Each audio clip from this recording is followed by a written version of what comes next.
primer invitado de esta noche, el investigador y docente de la universitario, director del Instituto Alternativo, Roger Cortés. Gracias, Roger, por acompañarnos. Bienvenido. Como siempre, es un gusto conversar con vos. Jimena, muchas gracias. Bueno, estamos viendo, ayer 32% de los votos de los militantes del MAS, hoy llega al 40% según los resultados en el sitio web oficial. El presidente en algún momento dijo que se le quiere perjudicar desde el órgano electoral. ¿Esta era la lectura que esperaba el movimiento al socialismo? Pero no. El 40%, si no estoy equivocado con esa fluidez de los datos del tribunal, que supuestamente anoche ya habría tenido los resultados prácticamente finales, pero hoy ocurre que hay una variación. El 40% se refiere a la participación, no a que 40% de los militantes del MAS votaron por Evo Morales, no. 40 del casi millón, o sea, 400.000 votos, decía el parte al que te referías. Sí. Y de ese 40%, cerca de 40.000 votaron nulo o blanco. Lo que 10%. deja, claro, lo que deja la aprobación o el voto real por el binomio en torno al 36%. Y esto tiene que ver con algo que tardan mucho en entender desde las nubes del poder, y es que la gente en el país, el electorado, está acumulando mucha molestia por el hecho de que otra vez en estas primarias se ratifica una tendencia del gobierno. Y es que las de ayer no fueron elecciones, fue una votación primaria. No elegíamos nada, no aprobábamos nada, no cambiábamos nada. Exactamente en la misma línea que hemos tenido que sufrir con las elecciones judiciales, por ejemplo.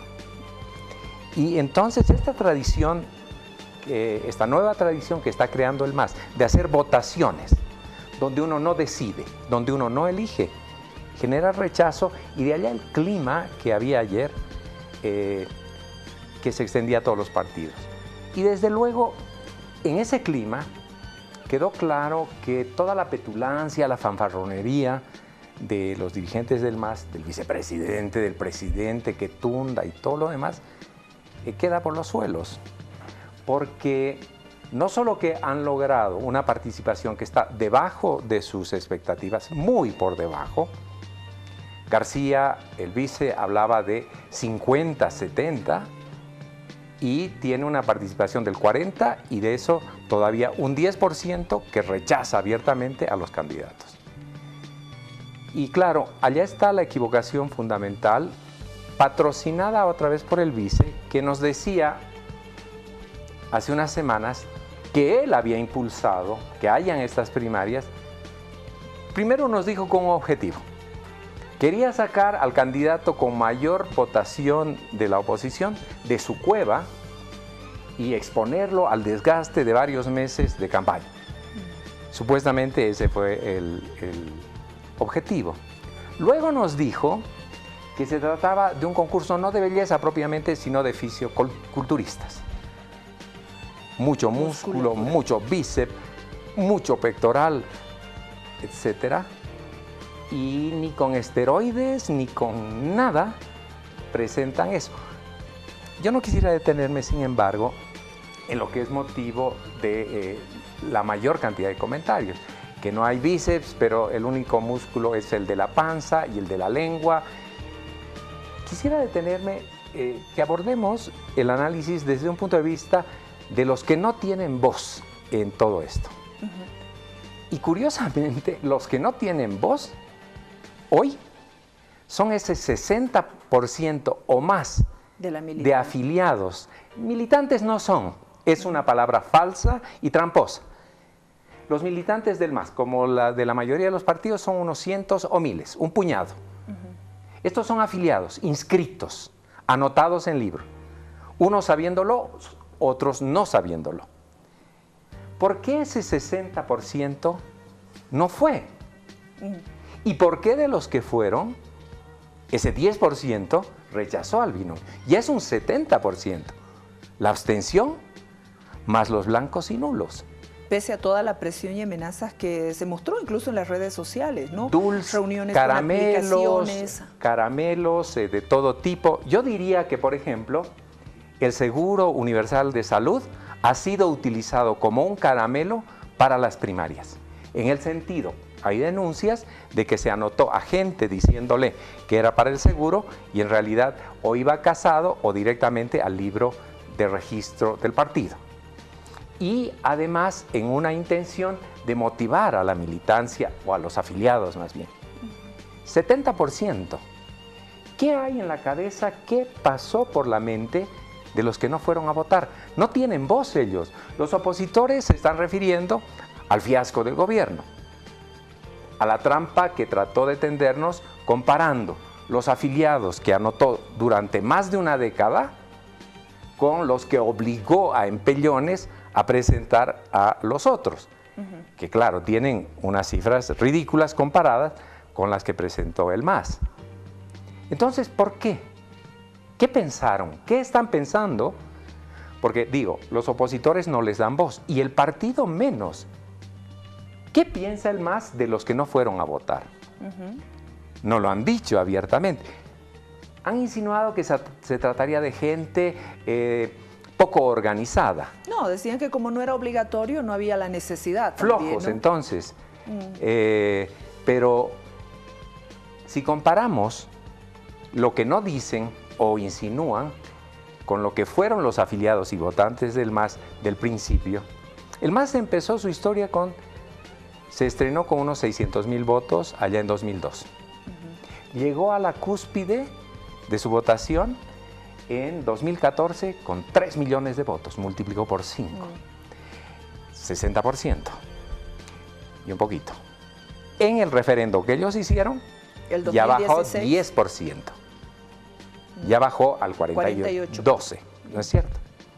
Y ahora solo dan la cara por el MAS 360,000 votos, lejos de los 600,000 que obtuvieron en la primera votación. Pero esto no expresa que voten los afiliados y los votantes, no se puede comparar.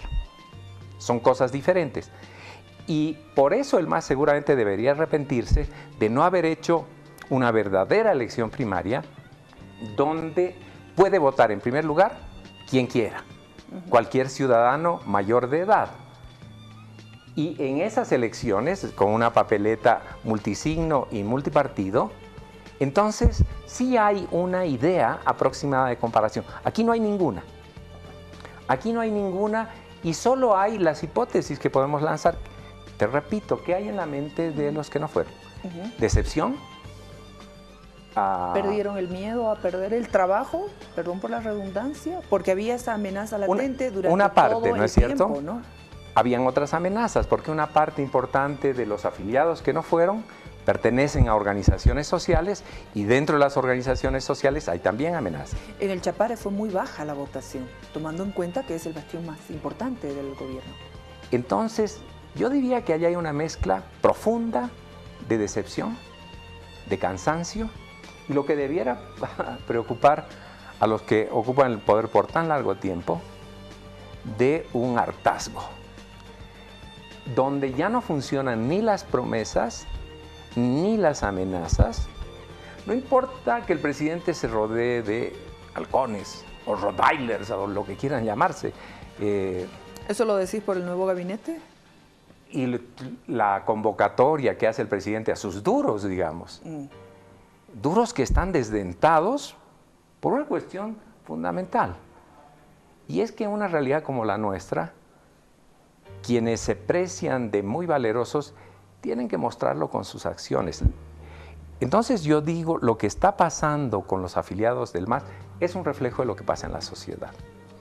Es un reflejo de cansancio, te decía, de cansancio de tanta promesa que no se cumple. Porque los afiliados del MAS, los inscritos en el MAS, que no votaron, ese 60%, más el 10% que votó en contra, ese 70% de afiliados, vive como la gente común de cualquier partido o sin partido, vive a cada día con una educación desastrosa, con una sanidad pública que no da abasto. Y si desde arriba nos creen tontos porque nos dicen los hospitales que no funcionan, los medicamentos que no hay, los médicos que no existen, los maltratos en los centros de atención, todo se va a resolver este año incorporando millones de beneficiarios, eso no se los cree nada. Entonces es ese cansancio y el cansancio por una justicia náufraga. Yo creo que eso se está expresando. Y bien, podemos hacer chistes y saber que el derrotero que ha tomado el MAS desde hace mucho tiempo, que tiene ese hito tan importante en su derrota del referendo constitucional de 2016, que se ratifica con la vuelta de cara que le da la ciudadanía a sus votaciones judiciales. Todo eso se expresa en estos resultados. La gente sabe que no importa que Morales Ayma y su acompañante de siempre muestren 100.000, 200.000, 300.000 votos y los otros 4.000 o 2.000. Eso no significa nada, la gente lo entiende. Ellos también lo deben entender, porque yo creo que... Ya lo dudo en este momento. ¿Tú crees que ellos mismos se mienten y están seguros de que los han boicoteado, de que ha habido otra situación? Tienen palabras quizá más elegantes para explicarlo, pero se niegan a ver la realidad. Y eso lo puedes ver no solo de ahora. Cuando el vicepresidente, por ejemplo, decía de una manera tan poco valerosa, hace 2 años, en 2016, justamente poco después del referéndum, yo no tengo la culpa. Esa fue una locura de las organizaciones sociales. Y digo que es poco valeroso el vicepresidente porque en diciembre de 2014, poco antes del referendo, él escribió una tesis muy pomposa, aparentemente muy compleja, donde nos decía, el MAS ha sacado tantos votos que equivale a haber torcido, a haber alterado el espacio-tiempo. Hemos roto las leyes de la gravedad política y el mínimo que puede sacar el MAS, decía como profeta, ya conocemos sus otras profecías, en cualquier elección de aquí en adelante es el 60%. Él es el causante, el teórico del referendo de 2016. Él es el teórico de esta votación primaria y es el indispensable para el presidente. Entonces, en ese espacio que ha construido el MAS, en esa forma de tomar decisiones que tiene la cúpula, estas aberraciones, esta falta de honradez intelectual se hace cada día más pesada. ¿Cómo se toman decisiones en la cúpula del MAS? ¿Y qué es lo que cansa a sus afiliados? Y desde luego, a los que no votamos, a los que no apoyamos, a los que desconfiamos de esta fórmula desde el primer día en que se votó por ella.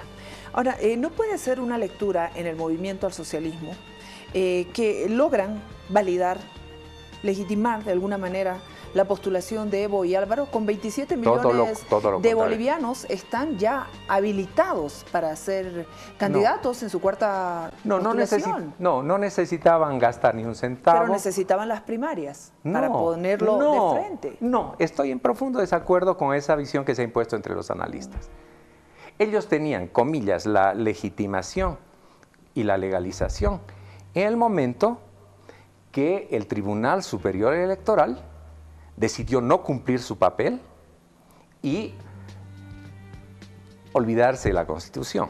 Más aún, antes lo hizo ya el Tribunal que el TCP. Constitucional. Claro, y por eso, cuando el presidente nos dice, yo sospecho que en el Tribunal Electoral me están haciendo trampa, la gente ríe, sonríe, tal vez con amargura, porque sabe que le está tomando el pelo. Cuando el presidente dice, no miento, la gente dice, sí, no sé si miente o no, pero este hombre es un teatrero total, porque el Tribunal Supremo Electoral es de manejo absoluto del gobierno. Es más, es quizá su carta para en la elección de octubre torcer otra vez la voluntad popular. Entonces, yo voy tú adviertes que desde el Tribunal Supremo Electoral no hay ninguna voluntad, no hay ninguna independencia, no hay ninguna voluntad de respetar la Constitución, de respetar la soberanía del popular y de someterse a él. No ¿Y que hay. puede haber fraude? No sé cómo lo harán. Pero no sí. sé cómo lo harán. Quizá en combinación con el TCP. Por eso creo que, por ejemplo, quienes se reunieron en Santa Cruz hace poco para trazar una línea de acción para seguir enfrentando... Comités cívicos, CONADE, plataformas, todos sí, ellos. todos ellos, partidos también, para enfrentar esta imposición arbitraria que viene del TCP, es convalidada por el Tribunal Superior Electoral. No le han prestado la atención suficiente a estas dos instituciones, al TCP y al Tribunal Supremo Electoral. Y no les han prestado atención porque creo que la movilización popular que ha disminuido, y esto ocurre con frecuencia en todos los procesos. Viene una alza, una ala y luego baja la ola. Yo creo que plantearle en abstracto a la movilización social hoy día, que se cumple el 21F, que se respete lo democrático, en fin, no tiene el gancho, no tiene la fuerza que tuvo en un inicio. Se necesitan de objetivos precisos. Ejemplo, fuera el Tribunal Supremo Electoral. Pero lo vienen diciendo desde el año pasado. Pero no hemos hecho movilizaciones, no hemos vinculado esas movilizaciones con los problemas cotidianos de la gente, sanidad, esto, lo otro. Justicia, como ocurrió el año pasado, cuando detrás de la bandera del Código Penal se logró hacer retroceder al régimen. Fuera el TCE y fuera el TCP, diría yo. Pero claro, no para que otra vez los nombre la Cámara de sumisos, de 2/3 de sumisos, frente al Poder Ejecutivo que se tiene en este momento. Tenemos que encontrar un mecanismo de modo que cuando ellos se vayan, tengamos organismos que merezcan nuestra confianza. Yo creo que esa es la deriva. Te resumiría así. Esos tendrían que ser los pasos de quienes en este momento están contra Evo Morales y Álvaro García Linera como adversarios políticos, comités cívicos, CONADE, partidos políticos, plataformas, exigir junto al movimiento ciudadano en general, la salida del TCP y del Tribunal Supremo Electoral. De inmediato sí. Yo creo que no de los enemigos del régimen, adversarios políticos. Ni adversarios, sino de quienes queremos verdaderamente que se respete, cuando menos, la constitución política del Estado y la soberanía popular, cuando menos eso. ¿Cuál es el riesgo de que esto siga su curso y que en octubre estemos en el conteo y que de pronto, mágicamente, Evo Morales y Álvaro García Linera son de nuevo candidatos? Me estoy apresurando porque algunos analistas, estaban comentando incluso que estamos rumbo a ser como Venezuela. Creo que quienes dicen estas cosas subestiman y desconocen la calidad, la historia, del pueblo, la fortaleza de esta sociedad nuestra, de nuestro pueblo boliviano. No se ha portado así, no se va a portar así. Votó por Morales las veces que lo hizo, porque frente a todas las opciones que se le presentaba, era evidentemente la que para la mayoría aplastante de los electores era cuando menos la que ofrecía un signo de interrogación o una esperanza. Eso ha cambiado ahora dramáticamente, porque no solo se trata de lo que vivimos a diario, porque no importa que el vice nos diga esas sus fantasías, hay 3 millones de nueva clase media y en 10 años nos dice, no solo salieron de la pobreza, sino que además tienen casa, muchos de ellos, tienen uno o más autos y tienen educación superior o universitaria o técnica. Y entonces la gente mira a su alrededor y dice, ¿quiénes? Claro, no porque no haya mejorado la situación de amplios sectores, claro que lo ha hecho. El presidente no se equivoca, por ejemplo, cuando dice que si tú vas por el altiplano hoy y cuando ibas hace 20 años atrás, ves modificaciones en algunos casos dramáticas. Se jugaba un partido de fútbol con los espectadores y, no sé, había una moto o bicicletas. Ahora un partido de fútbol o una fiesta del pueblo está rodeada de minibuses. Hay cambios. Pero cuando la gente descubre que esos cambios no son como se los han presentado. Únicos, los primeros y los más importantes en todo el continente, sino que todo el continente, independientemente del signo ideológico, del membrete político de los gobernantes, todo el continente avanzó en la época de los superprecios de las materias primas. Y cuando descubrimos que los anuncios de nuestros avances en pobreza son realmente miserables en algunos casos frente a los de otros países.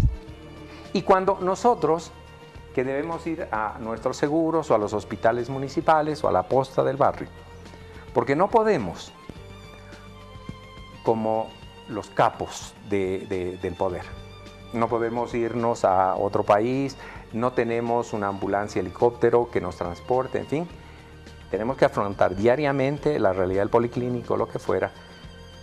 Dicen que el avance es enorme. Entonces ahí viene el tipo de reacción que hemos visto ayer. Gracias, Roger. Finalmente, ante la pérdida de credibilidad que tiene el pueblo en el Tribunal Supremo Electoral, porque las condiciones en las que estás yendo a procesos democráticos no están dadas, no te dan el respeto, la confiabilidad, la confianza de que tu voto sí va a ser contado o no. ¿Tú crees que en algún momento eso también le puede pasar factura en contra al movimiento del socialismo? Creo que se le está pasando y el presidente la empeora cuando nos dice que tiene desconfianza del tribunal, ¿no? Esas pantallas, ese teatro no nos convence. Como no convence un gesto positivo que ha tenido el presidente, el caso de la basura en La Paz, era necesario que él actúe de esa manera. Lo mejor hubiese sido hace 10 días atrás, porque el problema se suscitó, la gente lo entiende. La gente que es del MAS y la que no es del MAS. Porque lo que no entiende el MAS es que entre esa mayoría que fue del MAS y que deja de serlo, y los que no fueron del MAS, se están gestando nuevos lazos y nuevas relaciones. Esa gente entiende que fue su alcalde, que fue su militante, ya no afiliado, el señor de la Junta Vecinal, Vera, que fue directamente al Alto para boicotear una salida ingeniosa y válida, dos alcaldías que se unen para resolver un problema. Entonces, está bien que el presidente actuó como lo ha hecho, tenía que hacerlo, pero eso no significa que le vayamos a perdonar o que nos vayamos a olvidar que su partido fue una pieza fundamental para trabar las cosas. Y eso no significa olvidarse de la responsabilidad que ha de saber explicarnos y de la cual tiene que rendir cuentas una alcaldía que, según las noticias, ya desde 2004 tenía informaciones de que había problemas en aquel relleno. Se está abriendo, termino con esto. Sí. La votación primaria, tan aburrida, tan triste de ayer, es también un anuncio de que se están tramando nuevas coaliciones sociales, nuevos entendimientos, de que la gente que no fue a votar por el MAS, estando anotada por él, va a buscar un rumbo distinto. Y eso creo que debe generarnos una gota de esperanza que la necesitamos. Muchas gracias, Roger. Como lo dije al principio, un gusto poder escucharte. Gracias de verdad por acompañarnos. Apreciamos mucho tu presencia acá en el Jaque Mate. Muchas gracias, Jimena. Hasta pronto. Gracias, Roger Cortés, investigador, docente, director del Instituto Alternativo, acompañándonos esta noche en el Jaque Mate. Una pausa, por favor, enseguida regresamos.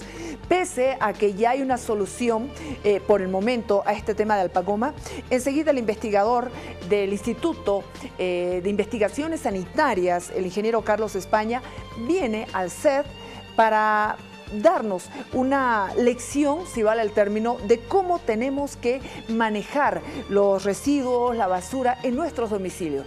De la crisis, de lo peor que pueda ocurrir, uno aprende. Y vamos a ir con él enseguida. Muy gráfico todo, muy pedagógico todo. Aguárdenos. En instantes vuelve la programación de TVU.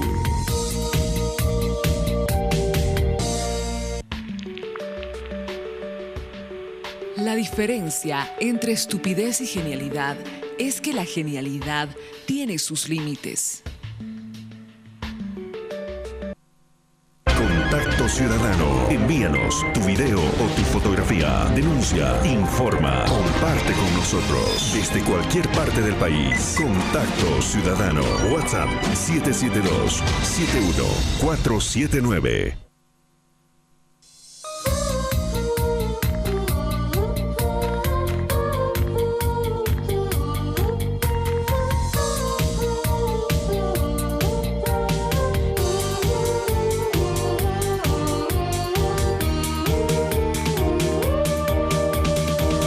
La nueva televisión universitaria.